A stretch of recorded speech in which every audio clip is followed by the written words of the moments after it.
He will be sued. And I say will be because nothing has been filed yet, by at least 120 people in the next 30 days. In her civil lawsuit, Cassie said that she was the victim of abuse, assault, and at the hands of Diddy. Imagine working in the shadows of one of the most infamous prisons in the country, a place where whispers echo through the halls and secrets lie hidden behind every locked door. Now, picture what happens when one of the world's most powerful music moguls, Diddy, a man who once ruled the entertainment industry with unparalleled style, is suddenly thrown into this grim world. Sounds like something straight out of a Hollywood script, right? But this isn't fiction, it's real life, or at least that's what the anonymous accounts from inside the Metropolitan Detention Center are saying. And trust me, these stories are as wild as the man himself. So Diddy, if you're just joining us here, was just arrested and taken into federal custody in New York tonight. Sources tell TMZ Homeland Security swooped into a Midtown hotel late Monday where Diddy was staying, and they arrested him. What makes this tale even more intriguing is how it all started. Diddy's arrest wasn't just a shock to the public. It sent ripples through the prison system itself. Why? Because this wasn't your typical celebrity facing a rough patch. No, this was something much darker. Diddy's charges were serious, and the courtroom drama surrounding him made headlines for months. But when he was denied bail not once, but 3 times, people quickly realized this wasn't going to end with some cushy house arrest in a Miami mansion. Instead, Diddy found himself in Brooklyn's Metropolitan Detention Center, a place infamous for its brutal conditions and eerie reputation. And while most inmates would crumble under the weight of such a transition, Diddy reportedly walked into the facility like he owned the place. Incredible. And, it brings into context our whole system of innocent till proven guilty. Why is he not being given bond? And, we could debate that all day long. Of all people that's unlikely to flee or get away, well, he's got the resources to flee, but he's so recognizable. And isn't he innocent till proven guilty? Well, yeah, but, we have to recognize there are degrees of innocent till proven guilty. But that's when things start to get really strange. An anonymous prison guard, who has since left the job out of fear for their safety, came forward with chilling details about what life was like with Diddy behind bars. According to this whistleblower, Diddy wasn't just another inmate. From the moment he arrived, it was clear he was being treated differently, almost like royalty. Rumors began circulating among the staff. Why was he here? Why wasn't he sent to a federal facility like other high-profile figures? The guard claims even the warden seemed uneasy, issuing strict orders to avoid asking questions and to follow protocol to the letter.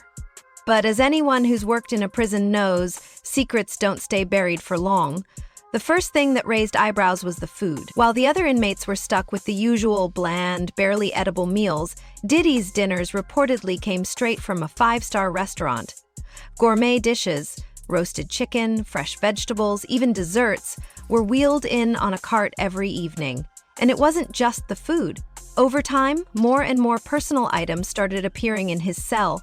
Designer clothes, expensive headphones, a leather-bound journal with gold initials. Not exactly standard issue for someone doing hard time, right? But it gets weirder.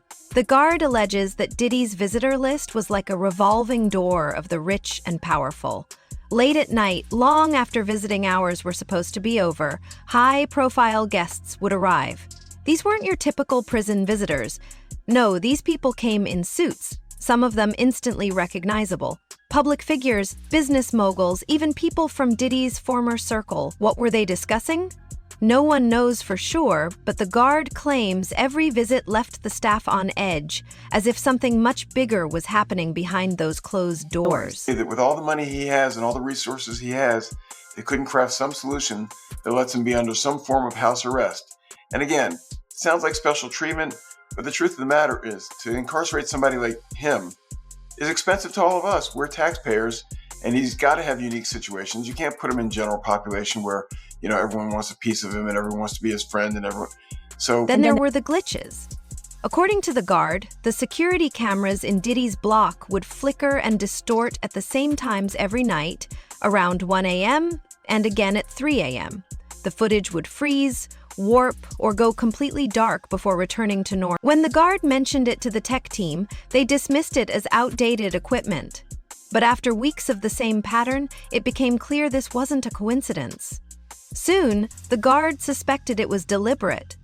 Someone or something was manipulating the feed during these blackouts. That's when the whispers started.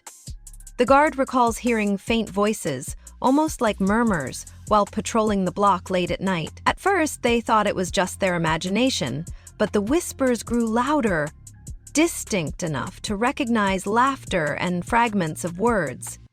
Yet, when they checked the cells, everything seemed normal. Diddy, for his part, didn't seem bothered by it.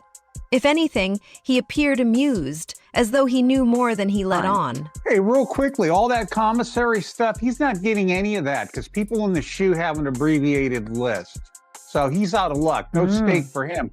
Yeah, he is on watch. This guy thought he would have went home. All of a sudden, he didn't get bond. Remember, the first night that he was there, It didn't take long for the guards' curiosity to get the better of them. During one of Diddy's recreational hours, they snuck into his cell, hoping to find some answers. What they discovered only deepened the mystery. Hidden beneath his mattress was a piece of paper covered in strange symbols, nothing resembling any language the guard recognized. Alongside it was a note, written in hurried handwriting, that read, "Watchers silence loyalty." Behind a loose brick in the wall, they found more. A crude drawing of an eye surrounded by flames, and a list of names, some of which matched the high-profile guests who had visited Diddy late at night. This was the breaking point. The guard resigned shortly after, terrified of what might happen if they stayed. But even after leaving, they couldn't shake the feeling of being watched. Anonymous calls, unfamiliar cars parked outside their home. It was clear someone was keeping tabs on them. Despite the risks, they decided to share their story, hoping to shed light on whatever was happening behind the walls of the Metropolitan Detention Center. At the courthouse in Lower Manhattan, the judge ordering the prosecution to turn over its findings from a jail cell raid, Diddy's jail cell, just yesterday. What were the contents of those raids? Well, apparently, according to the defense, their legal documents, the government's saying no. On the contrary, they're just some handwritten notes and a calendar. So, what exactly is going on here? Why is a man like Diddy receiving such unusual treatment? And what did the guard uncover that made them fear for their life? As the pieces of this puzzle come together, one thing is clear: this story is far from over. Could it be that Diddy's influence stretches far beyond the music industry? Or is something even more sinister at play? Let's take a step back to understand the mountain Diddy is trying to climb. The charges against him are explosive, allegations spanning years involving behavior that has shocked even his most devoted fans. While Diddy has pleaded not guilty, the details that have emerged paint a picture of someone deeply entangled in a web of control, manipulation, and power plays. And if you think this is just about courtroom drama, think again. Diddy's legal battles are as much about optics as they are about the law. He's fighting for his life in more ways than one.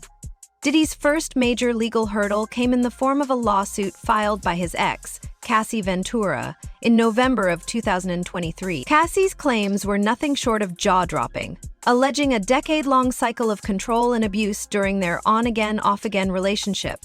According to her lawsuit, she described being trapped in a situation where she felt she had no way out. But here's where things get even more intriguing. The case was settled just one day after it was filed. No trial, no public dispute, just a quiet agreement that satisfied both parties. While some saw this as Diddy trying to put the issue to rest quickly, others couldn't help but speculate, what was he trying to keep out of the public eye? After all, settling a case doesn't mean innocence. It just means you're willing to pay or agree to make the problem disappear.